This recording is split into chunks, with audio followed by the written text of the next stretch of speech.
Hello, what is up, Goth Gamer Nation? Someday I'll be able to say my own slogan with a shred of confidence. I guess it's kind of ironic and an only lens to it that I don't. We don't have to put my channel under a microscope right now. I thought it might be fun to revisit some spooky songs featured in video game soundtracks. I realized the conceit of most of these types of videos would be to order or rank them in some fashion, but I've never been compelled to do so. So what you'll be getting is more or less a, hey, these are some songs I remember. Maybe not the creepiest, maybe not the most compositionally impressive or creative, but they are tracks that stuck with me throughout my many years of gamerdom. Tracks that I'll think about every once in a while I'm walking down a dark alley, which I frequently do for a myriad of reasons that are irrelevant. But you know, my brain thinks back to the moment in that game and the atmosphere or dread it imparted to me. That's sort of the vibe for my selection here. 10, just because it's a good solid number, and a list because, you know, I think a list is a good method of displaying a sequence of ideas. You know how lists work. Oh, before I forget, and before you yell at me and make me feel small and kick me in the shins and break my glasses and call me a little piss head, a little pee-pee brain, I intentionally left out anything from Silent Hill or Resident Evil because in a respectable list, they would be present, but I'm sure you can find any number of those. We all get it. Silent Hill has a great, spooky soundtrack, so consider it honorarily acknowledged as a whole. Go listen to all the things that Akira Yamaoka has composed, especially his solo album. Anyway, hit me with that number one, me.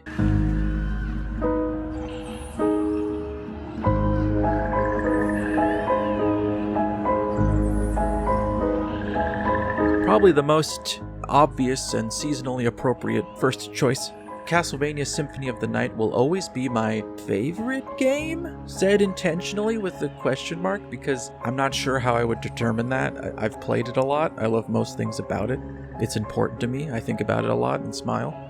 Why it wasn't enough, I don't think I'll ever know. Maybe it was a problem with me. I wasn't ready for it. Wasn't ready to make it happy. Anyway, I think about the song that plays in the abandoned pit area a lot because it's carried by this trance-like piano melody with all manner of spooky bats and frogs and other cave critters chirping around it. There's something creepily comforting about that game, and this track was always a particularly pure example of that. I can see it now, that big golden lion-mouthed doorway, equipping my demon familiar so he proclaims, a switch! Why don't I press it and see? You know how it goes. You know how it goes. Don't look at me like that.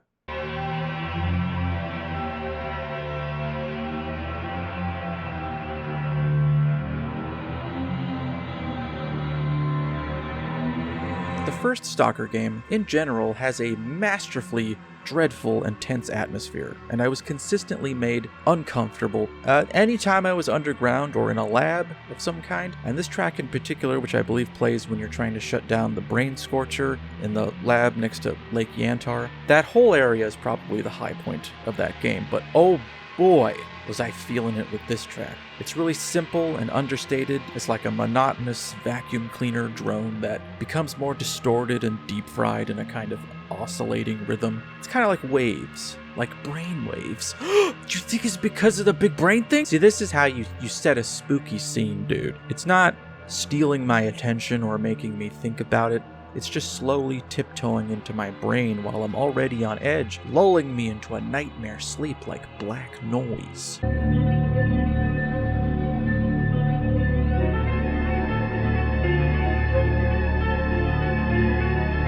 Oh, this is a formative, creepy moment in gaming for all me. Going into that hotel for the first time in Vampire the Masquerade Bloodlines. Are you kidding me? There's freaking ghosts in there.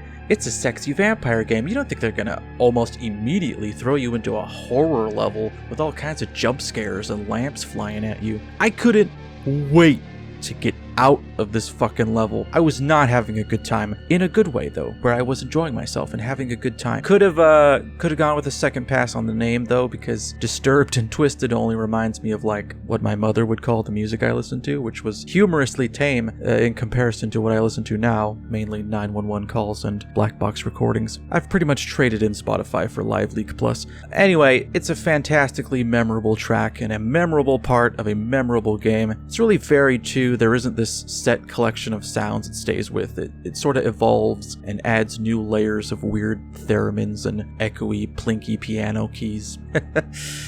Fuck that, dude.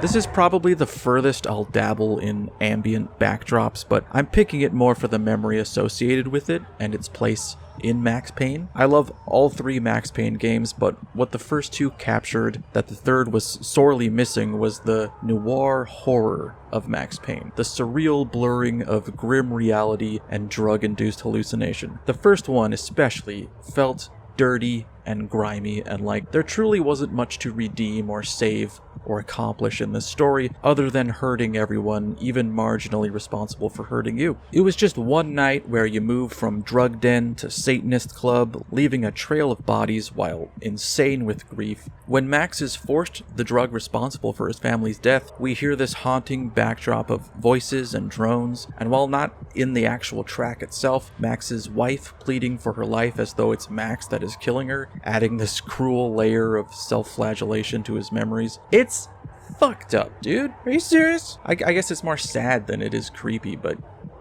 what are you gonna do about it?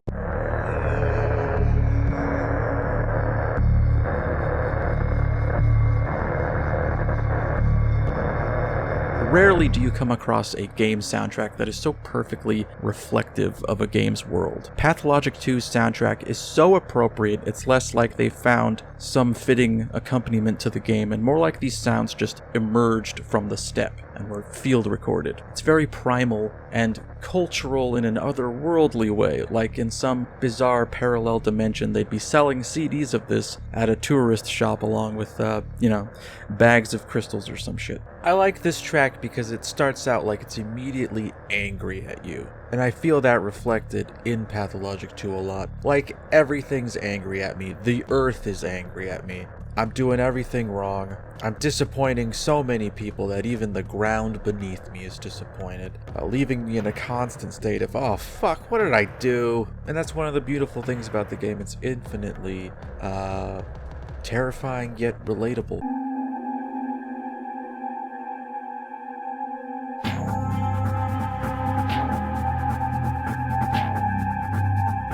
Manhunt is not a game I'm crazy about as far as gameplay or plot. It's more like I'm a fan of how trashy it feels. It's a depiction of a truly depraved underworld that doesn't have a glimmer of hope or positivity or anything like that. You're a murderer that murders murderers so that some sleazebag can hawk tapes to creeps.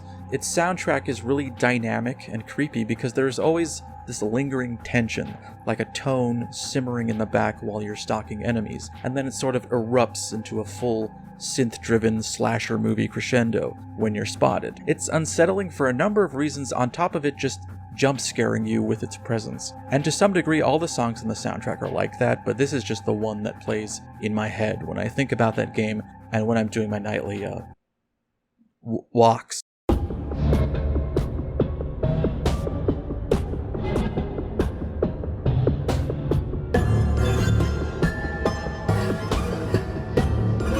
The sequel to American McGee's Alice has a severely underappreciated soundtrack, taking a lot of the warped, whimsical, childlike aspects of the original soundtrack and adding heavy use of strings, lots of violin and cello, and in this track they are used essentially percussively, creating a very disjointed, tense atmosphere. It's like something that was once wholesome is suddenly very wrong, and I should be alarmed. It's not what I'd call a horror game, or one that is conventionally scary, it's just joyously creepy, and I think that's well reflected in its soundtrack, because you still have these fading bits of xylophone and toy-like instruments, as though innocence has been so rampantly corrupted that it's barely audible now. People seem to have mixed opinions on it, but I just love the soundtrack and seeing Alice get a new dress every level.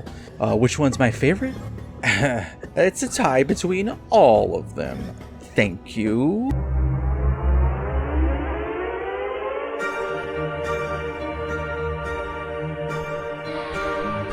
I'm a recent fan of Thief, which I unknowingly speedran and then complained about, but I was always intimidated by it.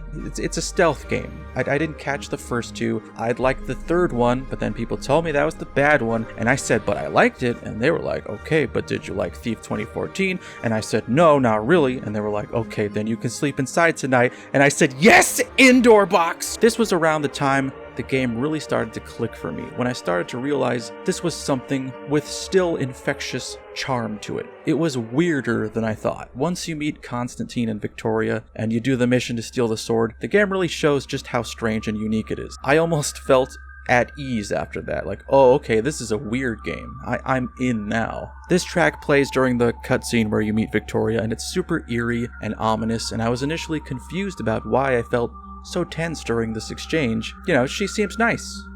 But she wasn't nice.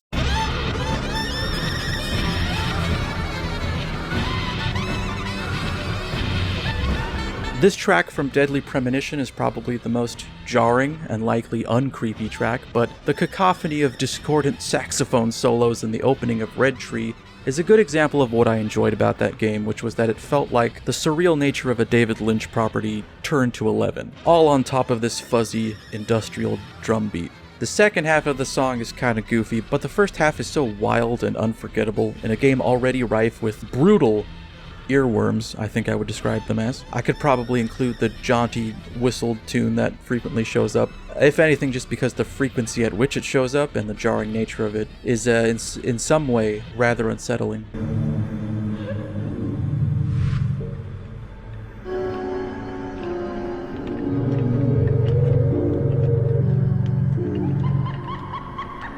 You know, you probably might not guess this based on my apparent video game taste, but I've played and enjoyed the first 4 Hitman games. After Absolution, I lost track of the franchise, but I found a lot to enjoy in the series, and Contracts is my favorite. It's like the greatest hits.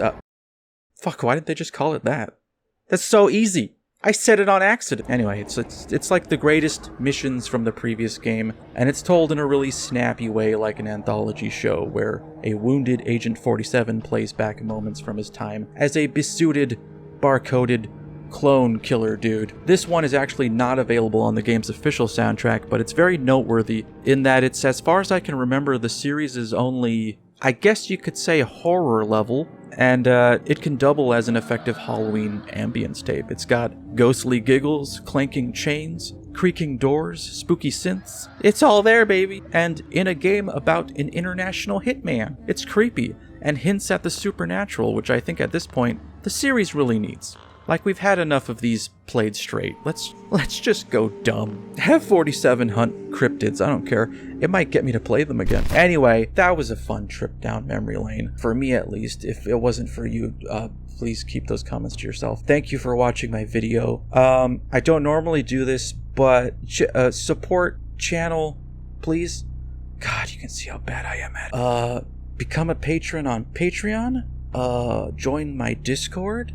Follow me on Twitter, follow me on Instagram, where I post like a comic I'm reading every month, because I forget about Instagram a lot. There are links to these things in the description. It's hard to say this. Thank you for watching again. Bye. A switch. Why don't I press it and see?